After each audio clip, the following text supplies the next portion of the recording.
कुछ दिन पहले मेरे किसी नोन ने व्हाट्सएप पे ये स्टेटस लगा रखा था कि एक बच्चा है 16-17 साल का, जिसके पेरेंट्स की कुछ टाइम पहले रोड एक्सीडेंट में डेथ हो गई थी।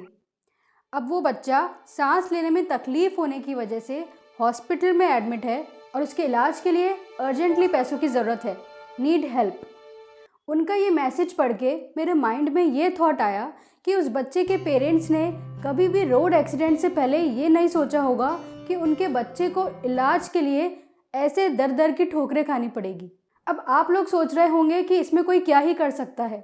उस बच्चे के पेरेंट्स को ये थोड़ी पता था कि वो इतनी जल्दी इस दुनिया से चले जाएंगे, पर अगर वो खुद का लाइफ इंश्योरेंस करा लेते तो उनके बच्चे के पास आज इंश्योरेंस के पैसे होते और उसे अपने इलाज के लिए किसी के सामने हाथ नहीं फैलाना पड़ता। पर कुछ लोग लाइफ इंश्योरेंस का नाम सुनते ही ऐसे दूर भागते हैं जैसे उन्हें कोई सांप सूंघ गया हो, और उनके कुछ फेवरेट डायलॉग्स भी होते हैं जैसे कि अरे हमें कुछ नहीं होने वाला, या फिर हम तो हमेशा पॉजिटिव रहते हैं लाइफ को लेकर, हम क्यों सोचें कि हमारे साथ कुछ बुरा होगा। अब भगवान ना करे आपके साथ कुछ बुरा हो, पर लाइफ तो अनप्रिडिक्टेबल है ना, कभी भी किसी के साथ कुछ भी हो सकता है। ऐसे में बहुत ज़रूरी है सही टाइम पे सही अमाउंट का टर्म इंश्योरेंस लेना। अगर आप थोड़ी सी भी अपनी फैमिली की, अपने बच्चों की केयर करते हैं और इस चिंता को दूर करना चाहते हैं कि आपके जाने के बाद आपकी फैमिली का क्या होगा, तो एक बार इस वीडियो को पूरा देख लेना, क्योंकि इस वीडियो में आपको टर्म इंश्योरेंस की पूरी जानकारी मिलने वाली है। इस वीडियो को देखने के बाद मैं गारंटी से कह सकती हूँ कि आपके मन में टर्म इंश्योरेंस को लेकर जो भी कन्फ्यूजन है वो सब दूर हो जाएंगे। नमस्कार दोस्तों, मेरा नाम है सोनम और स्वागत है आपका क्यूरियस सेंटर में। इस वीडियो को मैंने 6 पार्ट्स में डिवाइड किया है। तो सबसे पहले, what is term insurance. Term insurance को समझने से पहले लाइफ इंश्योरेंस को समझना ज़रूरी है। लाइफ इंश्योरेंस बेसिकली एक कॉन्ट्रैक्ट होता है जिसमें एक छोटी सी फीस के बदले लाइफ इंश्योरेंस प्रोवाइडर आपको ये बोलता है कि अगर आपकी डेथ हो जाती है तो इंश्योरेंस प्रोवाइडर आपकी फैमिली को वो फाइनेंशियल सपोर्ट देगा जिससे आपको फाइनेंशियली रिप्लेस किया जा सके। मतलब आपके चले जाने से आपकी फैमिली को जो फाइनेंशियल लॉस होगा, उस फाइनेंशियल लॉस को इंश्योरेंस कवर कर लेगा, जिससे आपकी फैमिली की आगे की लाइफ का गुजारा आसानी से चल जाए। अब हम बात करते हैं टर्म इंश्योरेंस क्या होता है।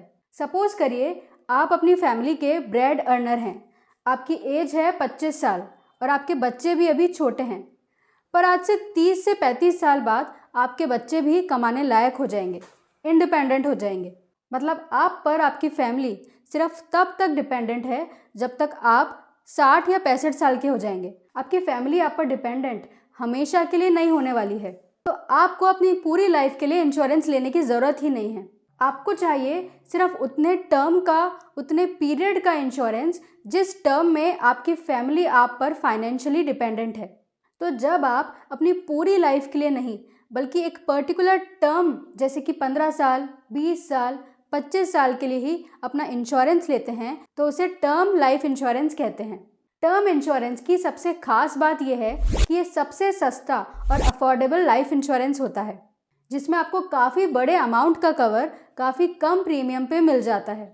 इवन आपको 1 करोड़ का कवर भी 450 से 1000 रुपये के मंथली प्रीमियम पे भी इजीली मिल जाता है। तो अब आपको समझ आ गया होगा कि टर्म इंश्योरेंस होता क्या है। अब जानते हैं कि टर्म इंश्योरेंस किसे कराना चाहिए। क्या सबको अपना टर्म इंश्योरेंस कराना चाहिए? तो उसका जवाब है नहीं, सबको टर्म इंश्योरेंस कराने की ज़रूरत नहीं है। टर्म इंश्योरेंस उन्हें ही कराना चाहिए जिन पर कोई फाइनेंशियली डिपेंडेंट है या फिर फ्यूचर में होने वाला है। सपोज करिए आपके पेरेंट्स वेल सेटल्ड हैं, आपकी वाइफ भी अर्न करती है, ऐसे में फ़िलहाल आप पर फाइनेंशियली कोई डिपेंडेंट नहीं है, तो आपको टर्म इंश्योरेंस कराने की नीड नहीं है। पर फ्यूचर में जब आपके बच्चे होंगे तो वो बच्चे फाइनेंस के लिए आप पर ही डिपेंडेंट रहेंगे। ऐसे में उस वक्त आपको टर्म इंश्योरेंस कराना ज़रूरी हो जाता है। इसको कराने से पहले आप खुद से 2 सवाल पूछिए। पहला, क्या आप अर्निंग हैं? अगर इसका जवाब नो है तो आपको टर्म इंश्योरेंस कराने की ज़रूरत नहीं है। पर अगर आप इनकम अर्न करते हैं तो खुद से दूसरा सवाल पूछिए कि क्या आप पर कोई फाइनेंशियली डिपेंडेंट है। अगर इसका आंसर नो है तो आपको टर्म इंश्योरेंस कराने की ज़रूरत नहीं है, पर अगर इसका आंसर यस है तो डेफिनेटली आपको टर्म इंश्योरेंस लेना ही चाहिए। अब तीसरा सवाल ये आता है कि टर्म इंश्योरेंस कब लेना चाहिए। तो इसका जवाब है कि आप जितना जल्दी टर्म इंश्योरेंस करा सकते हैं आपको करा लेना चाहिए, क्योंकि लाइफ इंश्योरेंस में प्रीमियम जब आप लेते हैं तब फिक्स हो जाता है पूरे टर्म के लिए। तो सपोज़ करिए कि आपकी एज अभी 25 साल है और आपने टर्म इंश्योरेंस 60 तक की एज के लिए लिया है। तो अभी क्योंकि आप यंग हैं और आपके डेथ होने की चांसेस अभी 8 से 10 साल कम ही हैं, इसलिए प्रीमियम भी अभी कम होगा और वो प्रीमियम हमेशा के लिए आपका फिक्स हो जाएगा। तो आप टर्म इंश्योरेंस जितना लेट लेंगे, इंश्योरेंस आपको उतना ही महंगा पड़ेगा। फोर्थ इंपॉर्टेंट क्वेश्चन आता है कि टर्म इंश्योरेंस कितने पीरियड का लें और कितने अमाउंट का लें। तो टर्म इंश्योरेंस आपको उतने पीरियड का लेना चाहिए जितने पीरियड कोई और आप पर डिपेंडेंट है। इसको इस एग्जाम्पल से समझो। सपोज करिए कि आपकी एज अभी 25 साल है और आपका एक बच्चा है जिसकी उम्र 1 साल है।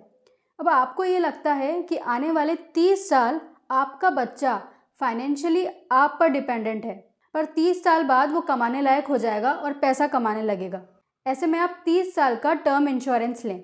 अब टर्म इंश्योरेंस कितने पीरियड का लें ये तो समझ आ गया, पर कितने अमाउंट का लाइफ कवर लें ये बहुत से लोगों के माइंड में कन्फ्यूजन क्रिएट करता है, क्योंकि लाइफ कवर तो 20 लाख से 20 करोड़ तक का आता है और सबका प्रीमियम भी डिफरेंट होता है। तो इस कन्फ्यूजन को दूर करने के लिए आप एक सिंपल सा फॉर्मूला याद रखिए। जितनी भी आपकी एनुअल अर्निंग है उसका 20 गुना टर्म इंश्योरेंस कवर आपको कम से कम लेना ही चाहिए। सपोज करिए कि आपकी साल भर की इनकम 10 लाख रुपए है, तो 10 लाख का 20 गुना यानी 2 करोड़ रुपए का टर्म इंश्योरेंस कवर तो आपको लेना ही चाहिए, ताकि इंश्योर्ड पर्सन की डेथ के बाद उसकी फैमिली के पास एक अच्छा खासा अमाउंट हो अपना गुजारा करने के लिए। अब डेथ कवर चलो ले लिया, इंश्योर्ड पर्सन की डेथ के बाद उसकी फैमिली को क्लेम भी मिल गया, पर ऐसा भी तो हो सकता है कि इंश्योर्ड पर्सन का एक बहुत बुरा एक्सीडेंट हुआ हो जिसमें उसकी डेथ नहीं हुई हो पर वो व्हील चेयर पे आ गया हो, या फिर ऐसी सिचुएशन में आ गया हो जिसकी वजह से वो अब अपनी फैमिली के लिए पैसा नहीं कमा सकता। अब उस केस में क्या होगा, क्योंकि टर्म इंश्योरेंस के पैसे तो सिर्फ तब मिलते हैं जब इंश्योर्ड पर्सन की डेथ हो जाती है। इसके लिए ज़रूरी है कि आप टर्म इंश्योरेंस के साथ ही कुछ राइडर्स ऐड ऑन कर लें। राइडर्स मतलब एक्स्ट्रा बेनिफिट्स जो आप अपने टर्म इंश्योरेंस में ऐड कर सकते हैं। राइडर्स जैसे कि disability Riders, critical illness Riders वगैरह वगैरह। टर्म इंश्योरेंस में इन राइडर्स को ऐड कर लेने से आपका कुछ प्रीमियम इंक्रीज हो जाएगा, पर आप पूरी तरीके से सेफ हो जाएंगे। क्योंकि सपोज करिए आपने 30 लाख कवर का क्रिटिकल इलनेस राइडर लिया। अब अनलाइक मेडिकल इंश्योरेंस ये आपके हॉस्पिटल और मेडिसिन के बिल तो पे नहीं करेगा, बल्कि लमसम में ही आपको 30 लाख रुपए क्रिटिकल इलनेस होने पे दे देगा। तो टर्म इंश्योरेंस लेने के साथ साथ ज़रूरी है कि आप ये राइडर्स भी ले लें। तो अब सबसे इम्पॉर्टेंट क्वेश्चन कि आखिर कौन सी कंपनी का टर्म इंश्योरेंस लें और कैसे लें। तो उसके लिए आपको किसी भी कंपनी में 2 चीज़ें देखनी हैं। पहली ये कि उस कंपनी का क्लेम सेटलमेंट रेशो क्या है। क्लेम सेटलमेंट रेशो का मतलब होता है कि सपोज करिए उस कंपनी के पास 100 क्लेम्स आते हैं और उस कंपनी का क्लेम सेटलमेंट रेशो है 99%। तो इसका मतलब ये होता है कि 100 क्लेम में से 99 क्लेम्स उस कंपनी ने अप्रूव किए हैं। तो जिस कंपनी का क्लेम सेटलमेंट रेशो अच्छा है, आपको उस कंपनी से टर्म इंश्योरेंस कराना बेनिफिशियल है। दूसरा आपको उस कंपनी में देखना है उस कंपनी का amount settlement ratio. Amount settlement ratio मतलब सपोज करिए उस कंपनी के पास 20 क्लेम आए, उस 20 क्लेम में से उसने 18 छोटे छोटे क्लेम्स तो अप्रूव कर दिए, पर 2 बड़े बड़े क्लेम्स रिजेक्ट कर दिए, और उन 2 बड़े बड़े क्लेम्स का अमाउंट उन 18 छोटे छोटे क्लेम से भी बड़ा था। तो इससे उसका क्लेम सेटलमेंट रेशो तो अच्छा हो जाएगा, पर अमाउंट सेटलमेंट रेशो अच्छा नहीं रहेगा। जो चीज़ यहाँ पे आपको देखने की है, आपको उसी कंपनी से अपना टर्म इंश्योरेंस लेना चाहिए जिसका क्लेम सेटलमेंट रेशो और अमाउंट सेटलमेंट रेशो दोनों अच्छा हो।